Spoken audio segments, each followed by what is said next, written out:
Hello, good morning, people. Well, it's another morning. It might be a different time when you're watching this video, but it's 25th April 7:40. So the idea today is basically lock in for the next maybe 3 hours or so and make a portfolio. So the goal here is try to consolidate what we've been thinking or we've been doing over the past 3-4 months now as we're going into May, to just make one solid portfolio and maybe use that portfolio to apply for stuff and maybe guide us in the month of May, June, July.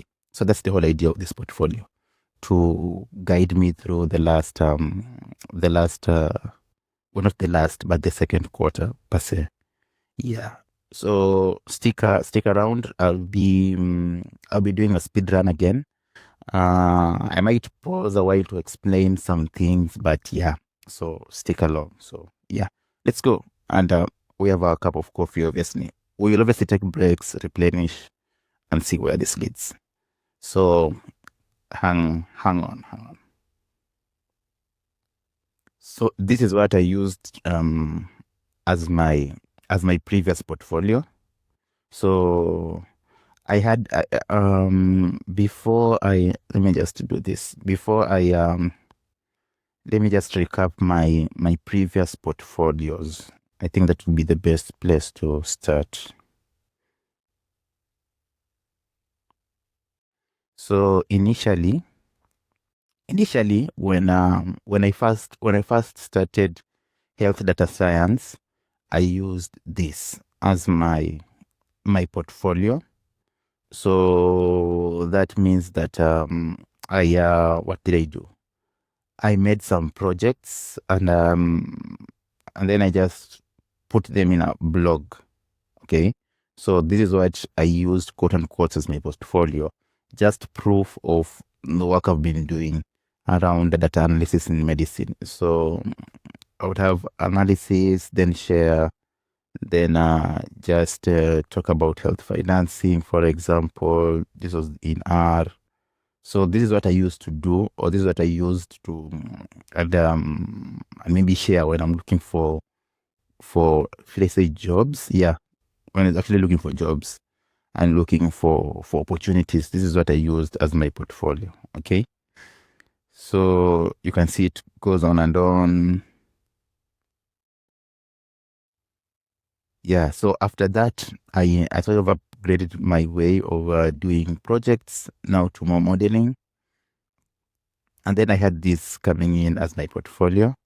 So this is what I then I wanted to change or to just edit my github.io.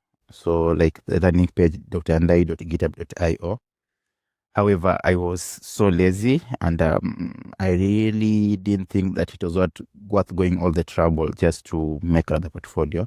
I didn't want to get rid of this. So this is what I sort of had as my portfolio. So I had various projects around imaging and machine learning. So you can see Oasis ResNet, Brain Unit. So these are various projects that go into depth about what is it, about brain imaging and that kind of stuff. So this is what I quote unquote used as my portfolio page. So when I was sending people, I used to send this. So now I'm thinking to get rid of this and maybe build on something else. So this something else now, this time around, is also dependent on the things I've learned, my experiences. Now I have masters in international public health. Now I'm doing neuroscience. So I want to combine that now into another portfolio. So I will probably leave out some gaps in terms of projects, which I will fill in as the year goes along. But I believe I've done a lot over the past, let me say, months. So should be something good to go. Okay, so let's just continue. Let's see.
We're done with the first hour.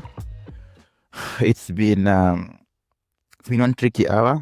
So what we've essentially done is first I was thinking of how to go about replacing my previous blog, which I was using as my portfolio. Then there is normally a template that I had at the back of my mind, shared with some group members. So that's a template I will technically use for my portfolio. So I got those two things in check. So the third thing now was to really try and establish what field I was sort of start looking into. And again, this is not something that I'm just doing now. Obviously, I've been doing the background, thinking on it over for a long time. So the idea here is to try and use neuroscience as my next portfolio, obviously for career-wise and all that kind of stuff. But this idea here is use neuroscience, use machine learning, and use medicine within that one bucket and make a portfolio out of that. So in order for me to make a portfolio, I need to have projects. So some of the projects, we will be implementing them as we go along in the next 2-3 months. But the idea now for this video is the beginning, how to form a template, how to think about portfolios in such spaces. Yes. And then the whole idea of publish or perish in academia also comes into play. So I need to find that space in which I can contribute actively. And the only way you can contribute actively is if you understand what's happening within the landscape. Okay, so that's what I'm essentially trying to do. So the first hour, what I've been doing, as I've mentioned, just putting the layout of the portfolio in a Word document, just for easy comprehension. Then look at neuroscience, neurology. So in this case, I'm building up on knowledge on the burden on, for example, dementia prevalence. Over here, we were looking at epidemiology of neurodegenerative diseases. So essentially, we are building up the momentum and trying to understand what is happening. And then over here, then later we have the exposome. So this is what this table is showing. And then after that, we go into epidemiological modeling. We look at public health, the One Health SRI model. We look at what happens if we do it in a physics informed. Then we'll probably look at GANs. So this is looking at it under the umbrella of I've forgotten. Okay, I'll come back to this and then I'll just label it and then I'll remember. And then we look at finally machine learning and graph neural networks. So actually it should be LLMs, graph neural networks, how they can contribute to epidemiological modeling. So that's the whole story behind this portfolio. This portfolio will probably follow this pattern. We will try to look, I will try to look at neuroscience, epidemiology, public health aspect, obviously still part of epidemiology, and then look at graph networks transformers, as simple as that. So that's how I'm building this portfolio. That's probably how it will look like. So at the moment, we're just working our way through it. Also important for background is that over here we are doing a scoping review already. So we are doing a scoping review, which is also helping me contextualize everything. As I'm doing the scoping review and I'm doing this work, it is helping me contextualize everything. So this goes down to show that whenever you're doing this kind of projects, make sure you're doing them within a framework that allows you to build upon what you've been doing previously. All right. So I'm gonna have a break, maybe around 5 minutes, replenish my cup of coffee, and then come and continue. Okay, see you after the break. So we are back for the rest of the session. So the idea here again is just to build up momentum and get ready, just building up the portfolio. We've replenished coffee. I normally like having sort of an empty stomach early morning when I'm just doing this work.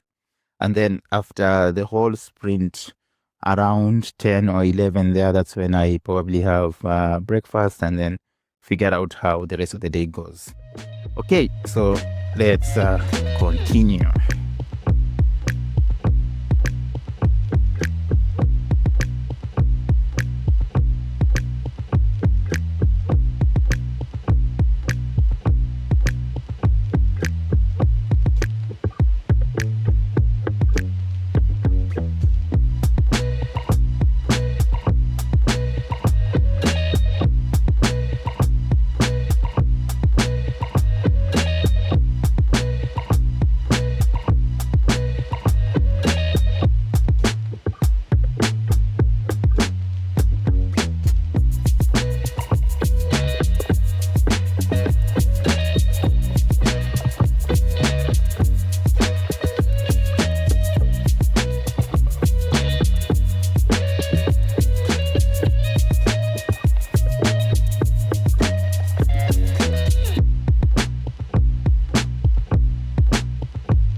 Okay, so an update on what you've done, I think, over the past hour again. So this has been an interesting sprint. There are a couple of things I'm realizing. Just even beyond the portfolio, but just in terms of the what has been done previously.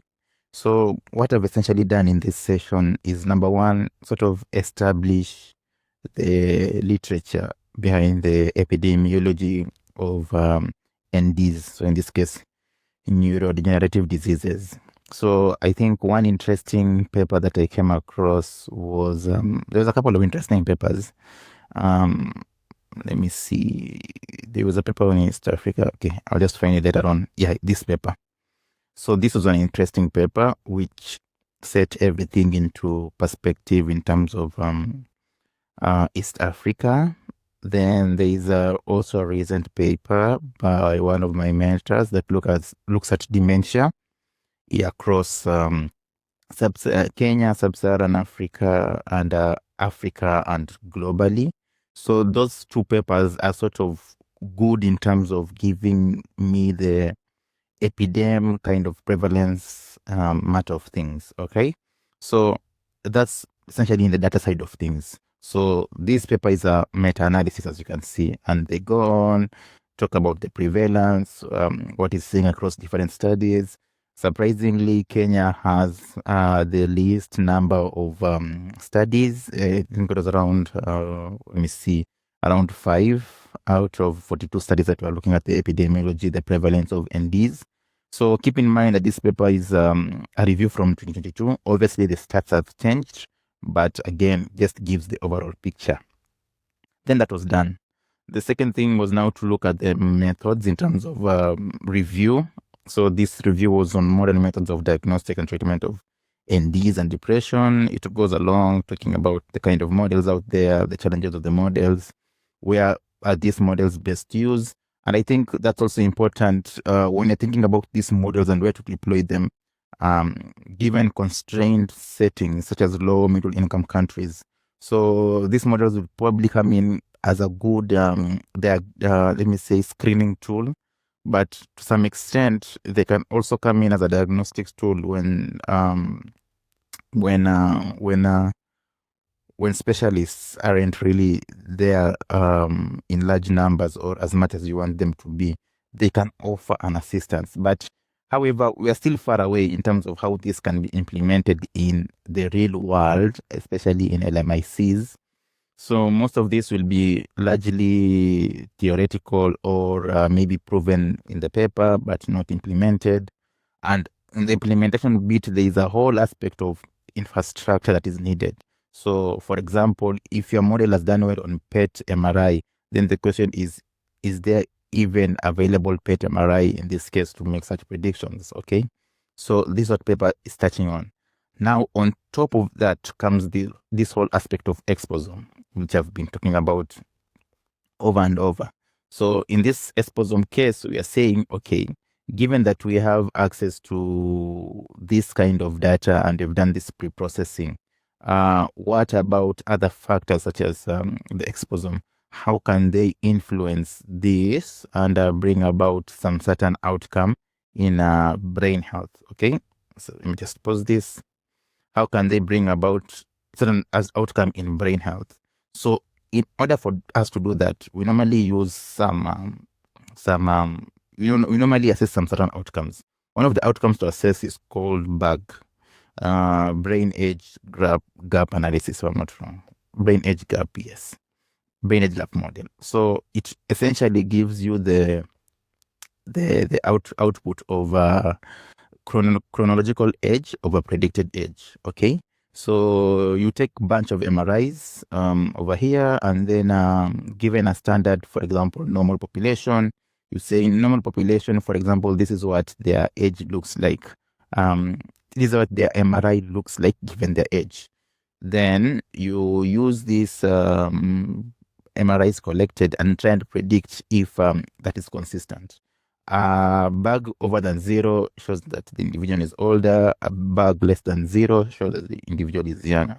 So if I take an MRI of your brain and the bug is less than 0, it shows that you are young, which is technically good. We want lower bug values. So I've also done a model. I used UNet to sort of implement this kind of model. However, I didn't even go into depth, but this offers opportunity for me also to review that model and see how it works. Now, the exciting part is how to mix all these exposome factors.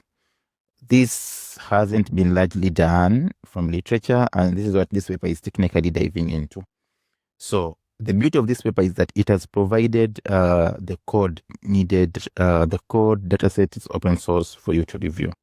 So I just downloaded the dataset from OSF. So if you don't have OSF, you can check out it out at OSF, and you'll get access to this repository, the Exposome of Brain Aging across 34 countries. So this repository contains code and data for the study examining the relationship between global compound exposome factors and brain aging biomarkers in the context of cognitive aging and dementia. Okay, so the code is written in Python, R, or MATLAB. So you can get access to the code and you can start exploring. All right, so that's what I've done. So at the moment, I've downloaded the repo and I was just going over some of the code. Now, before you do anything, obviously you want to start with the README file. The README file, you've got a bunch of README files. So in this case, I just decided to go with the easiest of things, which in this case is just gender. So I figured, okay, that might be very easy in terms of compared to other variables within this data set. So the idea here is to understand what they've done or to look at what they've done. And in this case, that's what I practically did. Just ran the code, observed the output, look at what they're investigating. So in this case, they had sex, given the exposome of gender, the intercept, the standard error, the R value, coherence, and slope. So these are all model outputs. So this is what it did essentially. The dataset is also available. So for example, if you can see here, view data, our initial dataset, I believe was merge something. Let me just see. All merge, yes. So the dataset is available over here, as you can see, across the developed population. We have around 7,120 variables and the regions in which they are from. So yeah, you can also explore that. However, the idea here now is to explore the dataset, to look at what the dataset has and try to conceptualize how this data looks like. Now, for this next hour, what I'll be more focused on is, I think, on the models. So I will try and understand the models, the model outputs. So in this case, for example, you can see they are using gender given some certain bug outputs. So there's bug functional, there's bug combined, this is bug structural, yes. So from my head, I'm thinking this is brain age gap from structural MRI formats, for example. Then this is brain age gap from functional MRI, maybe. No, is it functional MRI? Now that I'm thinking, so yeah, so those are the kind of things I'm going to look at, and just to see what it really entails. This is obviously combined, so this and this, and then now we have output of how that correlates with gender. So at the end of the day, we have outputs of we have some violin plots on how that correlates with gender. You can see here, so female, male. So you can see the inequality index, right? So a lot of statistical interpretation that is needed here. So that's what I'll be looking at in the next hour. And then lastly, I will also try to look at just the formulation of these models, because I haven't even touched on GAMS. So this is just essentially, there's an ML model for getting your bug, and yeah, your bug essentially. So I need to figure out also the stats for their GAMS, for the GAMS general additive models. So that's what I'll look at. So this other section will be more listening. There is a video I have in mind from YouTube that I'll try to watch, just to give me that idea and to see how it goes. Yeah, so that's essentially it for this hour.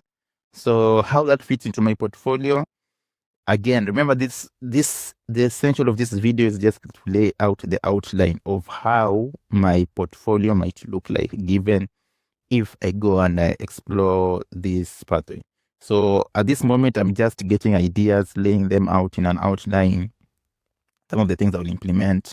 For example, here I thought that I won't really do an SRI model, or I will do in terms of my whole portfolio, but this won't be meaningful for neurodegenerative diseases, because they are not infectious diseases.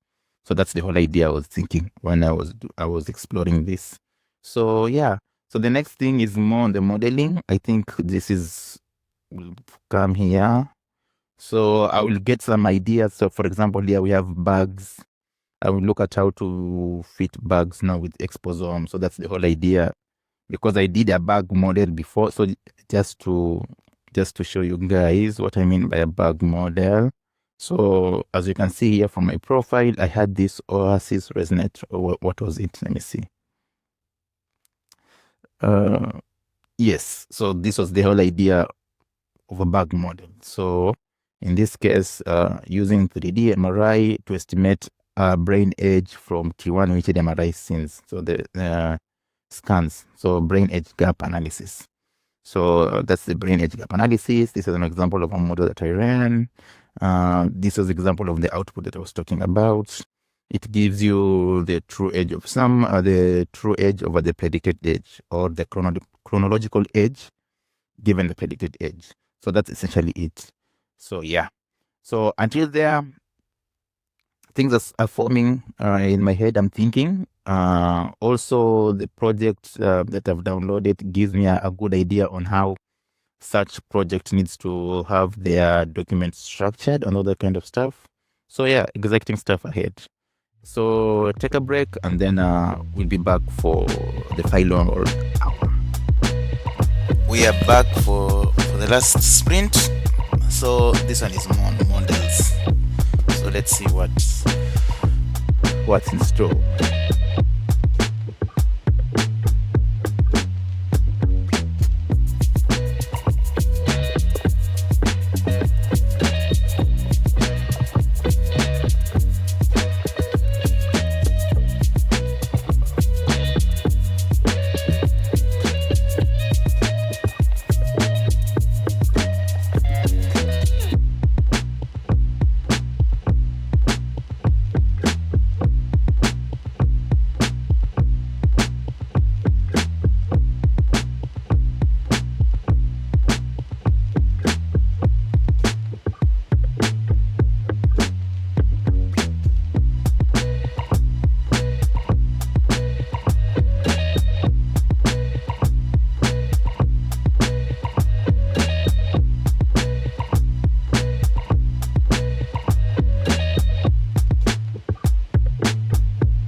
I'll stop there. So what has essentially happened in this last hour, I've been trying to look at the models. So I'll spend this last 10 minutes explaining essentially what has happened and what's going on and what to do next. So essentially, I decided to look at the bug model first, and they've provided the code for it. And as you can see here, let me just make this bigger. So from here, we load some couple of packages. We then we import the data. Again, the data is available. It's pre-processed already. The structural in sample and structural edge in sample. I haven't gone much into detail about what the data has or looks like. So in this case, I'm just running the code from what they have. So after doing probably some feature selection, then we do some, we look for, how can I put it? Yeah, basically feature selection and then hyperparameter optimizing using Optuna. That's what they do. Then they run the whole thing, which takes some time. So over here, it's running both the hyperparameter optimization and then running the model at the same time. So this is all in one cell. Obviously, when you're building it up, you probably want to do this in different cells. But because this is just one project and everything runs within one space, I just ran the whole cell. So right now you can see it's 31 minutes ever since the model was running. And maybe the reason I want to close this early is also because I want to close the recording so that we can have more GPU space for more space, not sorry, GPU, more space for more RAM space for running the model. So if I can, let me see, if I can just look at the activity monitor. Yeah, you can see most of my memory is really used up at this point. So that's why I want to close the recording so that it can free up memory for it to complete this model. Yes, so that was on the machine learning part. And then for the GAMS part, general additive models, I was going through this paper, which offers an explanation how to use spline models. So this is an example of a spline model. I'm just getting myself acquainted with the literature, understanding where splines are used, how they are used, the approach to splines, especially in Epidem. So that's what I'm doing at the moment. I will continue working on this data. It can be used in a number of regression models. Yes, and then lastly, now how my proposed what is it called portfolio is coming along. So now the whole essence will be to fill out these areas with actual projects. So number one, obviously the description, then do some couple of applications, mouse scoping review, then figure out if I can do another review, then figure out how to get datasets to build on this paper, then figure out how to work on my own models, figure out how to publish an SRI model with a pins model maybe, then figure out how to go further with my bugs model. So these are all areas that I can work on in the next 2-3 months to now complete this portfolio. And then once this is done, then focus on the UI UX bit of things, which for now I already said it is settled. I already have an idea what I want to do. So I remember I asked, yeah, I'll check it on Chrome. I asked one of the models, was it Quen? I asked Quen model how to go about it. I think it gave me an outline. I used that outline, but essentially that's it. So those are around 3 hours of work. I think now I have a solid idea where I want things to go. So I will just close the recording, give opportunity for the model to continue to run, and then subsequently or in the next months or so work on this bit, and then see how the portfolio goes. So yeah, really excited to get this outline done. It's very important because now it's all a matter of just filling in this outline with actual projects. Some of them have already begun, like scoping review is almost halfway there. I think this one would be very interesting to see how I can get the data It will require some little bit of data harmonization. So scanning multiple resources, looking at how they harmonize their data. I will look for inspiration from the Exposome paper. I mean, they've already done majority of the heavy lifting. So it's a matter of how can I translate the idea into something that works for me. Yeah, so that's essentially it. That's 3 hours Saturday morning done. So let the weekend begin. I will just close this and use the next 5 minutes to just close it down on some tasks. Okay, great.